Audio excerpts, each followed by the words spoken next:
Sige. So, bali, ganito talaga sakit ng mga, siyempre, computer. Computer ba yung ginagawa mo? Computer? Oo.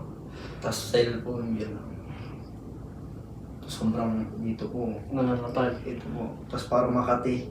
Mhm. Siguro parang may dugo kong naipit. Dito sa part na to. Lagi mo pinakamot, hindi naman. Hindi naman po. Tinatry ko po ganunin yung ulo ko para mawala po gana yung pain. Relax lang. Oh, so, yan, masakit yan. Kapag nakaganyan. Tetest natin kasi lahat para after ng treatment, titignan natin kung may improvement agad. No? Tingin kayo sa right. Sige. Yan lang yung kaya mo. Oh, masakit na yan. May pain na. Konti lang. Hindi, kaya naman po. Konti lang. Kabila naman tayo. Yan. Kaya naman po. Kaya Konti naman. lang. May pain lang konti. Mas masakit po yung... Mas masakit dito. Kapag nakatingala. Opo. Okay. Kung i-rate mo 1 to 10 yung patingala. Parang po. 8 ganun. 8. Pero yung left and right. Sa 1 ganun. 1 lang. Okay. So, try naman natin tong back mo. Ganito kayo sir. Tingin kayo sa right side. Kasama katawan. Kung may discomfort. Meron ba?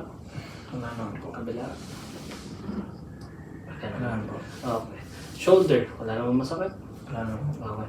So, yun lang basis natin sa ngayon. Observe natin mamaya yung muscle therapy natin siya. Tsaka yung spine manipulation. No? Observe natin yung changes agad niya after ng treatment. Okay. Wow.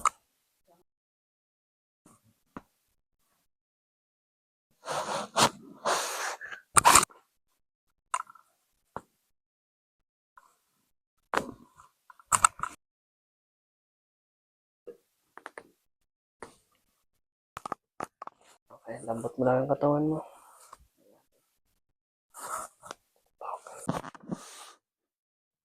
Exhale. Iba mo lang. Okay, good.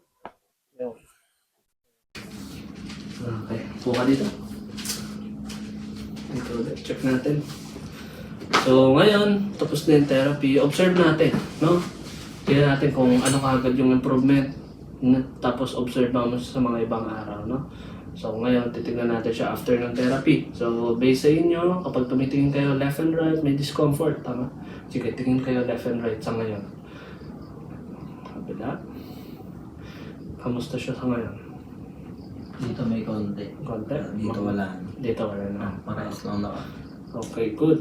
So, eto, titignan natin yung tingala. Yan. Kung i-rate ko na sa sa 2. Sa tulad lang. Kanina sobrang sakit pag ginagano. Gumagano pa ako. Okay. Sa ngayon?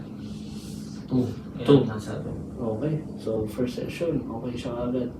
Bago ka agad, observe mo siya mga ilang araw pa, no? Tingnan mo kung may improvement agad. So, mas maganda ngayon, mas nagkaroon ng improvement. Obserbahan mo na lang siya. Okay? Sure? Kamusta? Ayos. Parang gumaan Lalo din dito sa likod. sa likod. Kasi kuba ako. Yung sinabi mo kanina, after nung na-align natin siya, yung tumunog, ano yung naramdaman mo doon? Hindi na ako. Bakit tumunog? Kasi lagi kayo naka-slouch eh. So, hindi mo iwasan, syempre trabaho mo yun. So, practicein mo na lang din proper posture, no? Obserbahan mo siya. Possible mag-improve pa yan.